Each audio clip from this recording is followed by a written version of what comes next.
8वें वेतन आयोग को लेकर अलग अलग कर्मचारी संगठनों और सोशल मीडिया के दावों के बीच ये अटकलें लगाई जा रही हैं कि नया वेतन आयोग 2026 की शुरुआत से प्रभावी हो जाएगा, जिसके बाद सरकारी कर्मचारियों की उम्मीदें बढ़ गई हैं। और आपके जहन में भी सवाल होगा कि क्या सच में नए साल में 8वें वेतन आयोग के लागू होने की संभावना है। हालांकि इन कयासों पर केंद्र सरकार ने 8 दिसंबर को विराम लगा दिया है। नमस्कार, आप देख रहे हैं न्यूज़ 18 का डिजिटल प्लेटफॉर्म और मैं हूं आपके साथ जागृति खंतवाल। केंद्र सरकार ने 8वें वेतन आयोग के लागू होने की तारीख पर स्पष्टीकरण दिया है। वित्त राज्य मंत्री पंकज चौधरी ने 8 दिसंबर 2025 को लोकसभा में दिए एक लिखित जवाब में बताया कि 1 जनवरी 2026 से इसका लागू होना अभी तय नहीं है।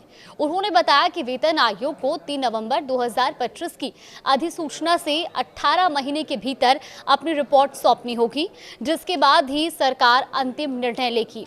वित्त राज्य मंत्री पंकज चौधरी ने लोकसभा में पुष्टि की कि 8वें केंद्रीय वेतन आयोग का गठन हो चुका है और इसके TOR 3 नवंबर 2025 को अधिसूचित किए गए हैं। हालांकि मंत्री ने क्रियान्वयन की तारीख को लेकर कोई स्पष्ट जवाब नहीं दिया और केवल ये कहा है कि तारीख सरकार द्वारा तय की जाएगी। मंत्री के बयान के बाद ये संदेह गहरा रहा है कि लाभ आखिरकार जनवरी 2026 से ही मिलेगा या नहीं।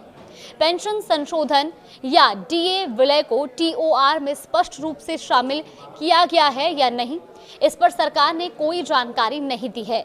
बजट आवंटन पर मंत्री ने सिर्फ इतना कहा कि स्वीकृति सिफारिशों के लिए धन उपलब्ध होगा, लेकिन अगले केंद्रीय बजट चक्र में प्रावधानों की कोई अनुमति समय सीमा नहीं बताई गई है। गौरतलब है कि 8वें वेतन आयोग के लागू होने से देश के करीब 50 लाख से ज्यादा केंद्रीय कर्मचारियों और लगभग 69 लाख पेंशन भोगियों को सीधा लाभ मिलने की उम्मीद है। 7वें वेतन आयोग का कार्यकाल 31 दिसंबर 2025 को समाप्त हो रहा है। संघों को उम्मीद थी कि TOR में 1 जनवरी 2026 को संशोधित वेतन और पेंशन लाभों की आधिकारिक क्रियान्वयन तारीख के रूप में उल्लेख होगा।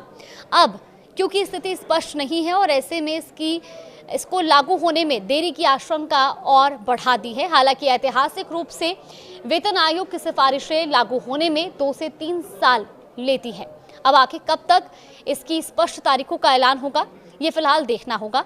इस खबर पर आगे भी अपडेट जानने के लिए आप देखते रहिए न्यूज़ 18।